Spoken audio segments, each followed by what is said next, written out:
Hello les micros! Bienvenue dans cette vidéo où je vais répondre à la question BIC, BNC, qu'est-ce qui est le mieux à choisir?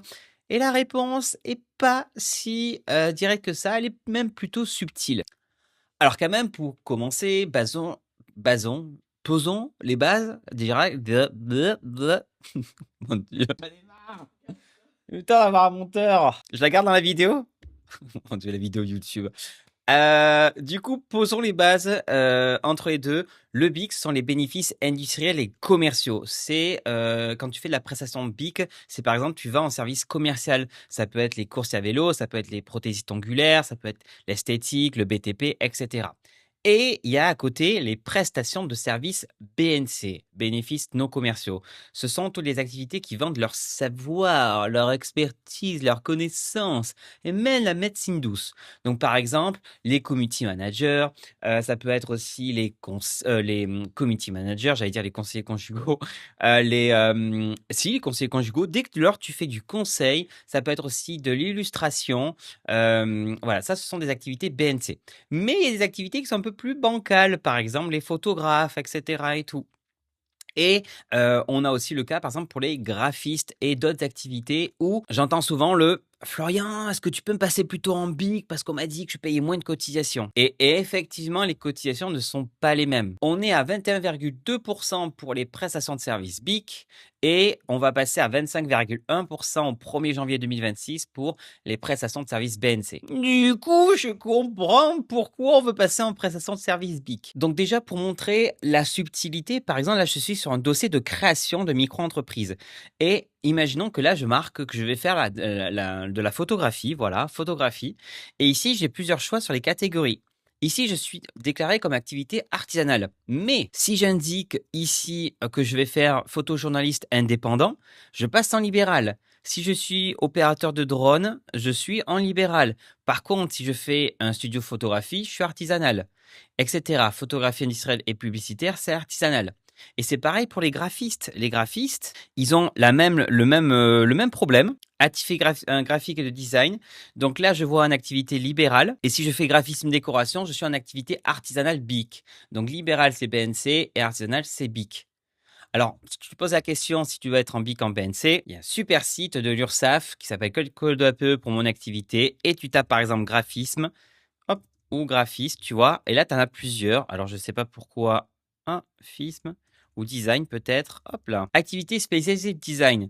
Et là, tu vois en fait, du coup, qu'est-ce que ça comprend comme activité. Et que certaines, si tu fais par exemple que du design, c'est du BNC. Par contre, si tu conception de modèles pour étalage et décoration, ça c'est l'artisanal BIC. Donc c'est pas juste le code APE qui dit si tu es BIC ou BNC. Et c'est pareil pour la photographie. Hop, je tape photographie, activité photographique. Et là, par exemple, je vois tous les trucs. Je vois studio photographie, c'est artisanal BIC, portrait reportage, artisanal BIC, photojournaliste indépendant, libéral, BNC, etc. Donc, voilà, tu peux être à la fois BIC et à la fois BNC en fonction des activités que tu déclares. Maintenant, si te vient l'idée de te dire, moi, je veux juste le passer en BIC parce que c'est plus avantageux, laisse-moi te montrer que c'est pas forcément le cas. J'ai fait un super simulateur que tu trouveras ici. Et si tu es gentil, je te le mets en lien en description de cette vidéo. Et en fait, je vais prendre un chiffre d'affaires, par exemple, de 10 000 euros. 10 000 euros, j'ai comparé le BIC où tu as un abattement forfaitaire de 50% et le BNC où tu es à 34%. La différence entre les deux, c'est que l'abattement forfaitaire, c'est le montant qui est déduit de ton chiffre d'affaires pour estimer ce qui te reste en revenu net, comme si c'était un peu ton salaire, ta rémunération. Donc, par exemple, quand tu fais 10 000 euros de chiffre d'affaires, l'État dit que quand tu es en BIC, bénéfices industriels et commerciaux, il te reste 5 000 euros après avoir payé les cotisations sociales et après avoir payé, je sais pas moi, d'autres frais professionnels, etc., que tu ne peux pas déduire en micro-entreprise. C'est comme une déduction via un forfait, un pourcentage directement. Et les BNC, c'est 34%. Donc, effectivement, si je fais 10 000 euros, les impôts vont se dire, les impôts, même la CAF, Pôle emploi, etc., vont dire que le revenu qui reste à la fin pour les prestations BIC est moindre que ceux qui restent pour les prestations de services BNC. Ça, c'est la théorie, parce que c'est pas forcément le cas. Et les taux de cotisation sociale sont moindres en BIC qu'en BNC. Donc, normalement, on devrait avoir plus de revenus en BIC. Mais ça, c'est le coût de l'abattement forfaitaire. Ça a été calculé comme ça. Donc, Du coup, qu'est-ce qui se passe?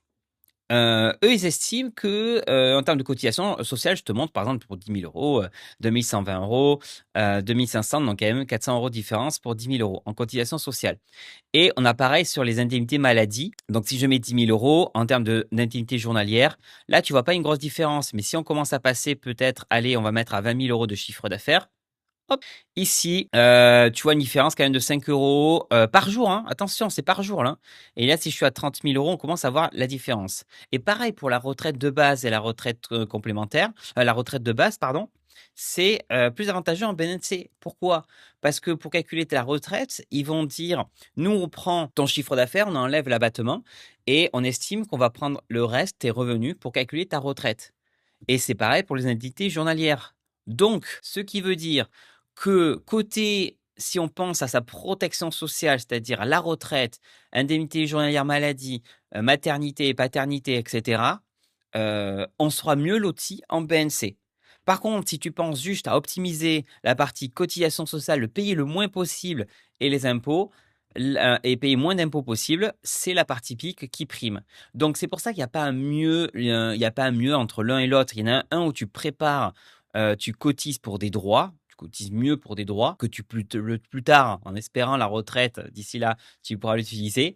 Et surtout pour les indemnités journalières maladie. Et pour la partie BIC, ben, c'est surtout, tu dis, ben, je vais faire le moins possible, payer le moins possible d'impôts, etc. Donc là, tu vois, les impôts, par exemple, on commence à partir peut-être de 35 000 € à payer des impôts en prestation de service BIC. Pourquoi? Parce qu'on divise par deux, on est à 17 900 € de cotisation, de revenus nets. Donc, j'ai envie de dire que tu ne choisis pas, en fait, tout simplement. Donc, il y a quand même des subtilités. Par exemple, pour les graphistes, on peut essayer de se dire, tiens, on veut être plus être considéré en BNC qu'en BIC, mais pour ça, il faut faire une modification d'activité. Et pareil, tu peux voir si tu as été catégorisé en BIC ou en BNC directement sur le site DataInpi.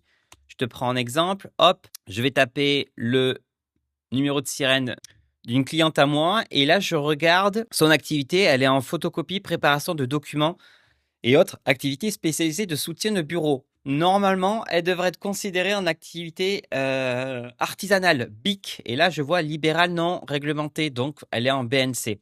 Donc dans ce cas-là, soit elle considère qu'elle est censée, elle est bien comme il faut en BNC et donc du coup, elle continue de déclarer dans les BNC.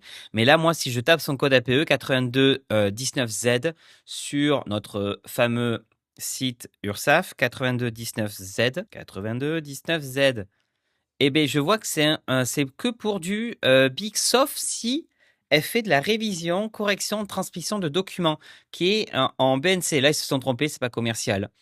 Mais si le reste a fait du secrétariat, c'est artisanal BIC. Donc, si c'est ton cas et que normalement tu devrais être en BIC ou BNC, peu importe, tu peux faire une modification d'activité carrément sur le site procédure.inpi.fr. Pour ça, j'ai fait une vidéo.